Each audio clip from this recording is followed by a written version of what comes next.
C সি সি সি সি রফিক, মিতু এই কাজটা কি করলো? সুমির সাথে মারামারি করলো, দুই বোন তারা। কি বাড়াবাড়ি করলো?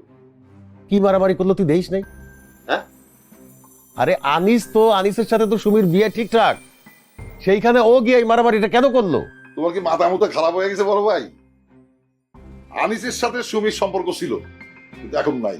এখন আনিস মিতুরে পছন্দ করে। আমি আনিসের সাথে মিতুর বিয়ে দেবো, 3 তারিখ ঠিক করে দাওয়াত দেবো, তোমার দাওয়াত খা, তুমি চলে আসো।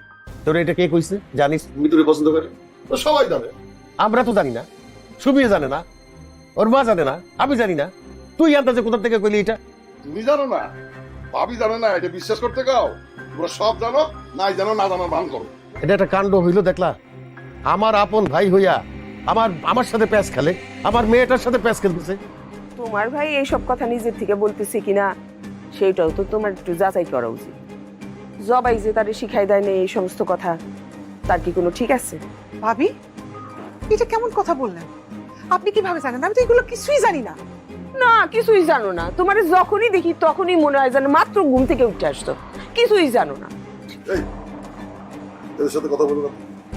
এগুলো দুজনের মাথা মতো ঠিক নাই। মেয়ে বিয়েদের জন্য তারা অন্ধ হয়ে গেছে।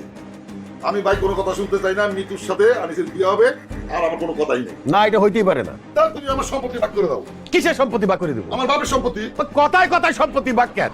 যখনই একটা ভালো কাজ করতে যাই তুমি সেখানের মধ্যে বাধা দাও। তাহলে তোমার সাথে আমি থাকবো কেন? ভালো কাজটা কি করলি তুই? তুই তো আমার মেয়েটার জীবনটারে নিয়ে সিনেমিনি খেলতেছিস। আমার ভাই আমার বাজে কথা বলবা না। তুমি আমার মেয়ে নিয়ে জীবন নিয়ে সিনেমিনি খেলতেছো। আচ্ছা ঠিক আছে, যা, ওই যে চকের সম্পত্তি তুই নিয়ে নে। কি কইলা?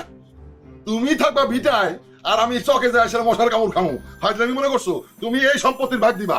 দেখ রফিক, এই বিটাও বাপের, ওই বিটাও বাপের। আমি এইখানে নিজে বাড়ি করছি, তুই এখানে বাড়ি করে থাকবে, যা। তুমি বাড়ি করছো তাতে কি হয়েছে? তুমি কি আমার কাছে অনুমতি নিয়ে বাড়ি করছো? এখন আমার মনে হয়েছে তোমার সাথে থাকা যাবে না, আমার সম্পত্তি ভাগ করে দাও। ওরে খোদা, তোর কাছ থেকে অনুমতি দেওয়া লাগবে? অবশ্যই নয়। হ্যাঁ, আমি যখন বাড়ি বানাইছি তোর তো কিছু করিস নাই। বানাইছো কেন? ও বানাইছি কেন? তুই তো থাকিস এখানে, থাকিস না? আমি তোমার কোনো কথা শুনবো না। মিতুর সাথে আনিসের বিয়ে হবে, এটা শেষ কথা। আর নালে বাড়ি ঘরে আগুন জ্বালা দেবো। আগুন জ্বালাই দিবি? হ্যাঁ, তুমি সম্পত্তিরও ভাগ দিবা না, আবার মিতুর সাথে আনিসের বিয়ে হোক সেটাও যাবে না। তাহলে কি ওর বাড়ি ভাগ করে দাও, না আগুন জ্বালা দেবো? এই ফারুক, ফারুক, জি খালা আমাকে ডাকছেন? হ্যাঁ, এখন থেকে তুই পাহারা দিবি। কি কারা ফাড়া দিব? আনিসরে পাহারা দিবি। আনিস যেন সুবি ছাড়া আর কারোর সাথে মিশতেও না পারে, কথা বলতে না পারে। তোরে মাসে আমি 10,000 টাকা করে দিব। দেখছো, সমস্যা নাই। দেখছো কত বড় ছোট লোক আমার বড় ভাই। শোন, তুই পাহারা দিবি, আনিস মৃত্যু ছাড়া আর যেন কারোর সাথে কথা বলতে না পারে। আমি তোরে 20,000 দেবো। আমি আপনাকে কথা দিতেছি আনিস ভাই অন্য কারোর সাথে লড়াই। এই কথা বন্ধ কর, 50,000 পাবি, এদিকে আয়। বাবুরে 50,000 টাকা আমি রাজি এখানে। কি আমি 70 দেবো, এদিকে আয়। আমি 70 পাই গেছি। 80,000 দিব তোরে, যাই আয়। 80,000 1 লাখ টাকা দেবো। আয় এদিকে আয়, 1 লাখ। টাকা আল্লাহ দোহাই লাগে আর না, আর 1 লাখ টাকার উপরে বাড়াইয়েন না। আই 1 লাখের উপরে কিন্তু পাইতো না। 1 লাখ 1 2 3 4 হয়ে গেছে গায় রাজি এত লাগে। কত বড় ফাজিল দেখছো? এই ফাজিল কারে কও? ফাজিল কারে কও তুমি? তুমি ফাজিল। আমি ফাজিল? হ্যাঁ, অনেক সম্মান দেখাইছি বড় ভাই হিসেবে।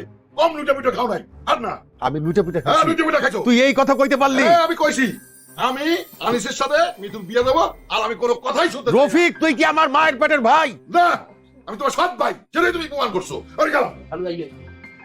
আমি আছি।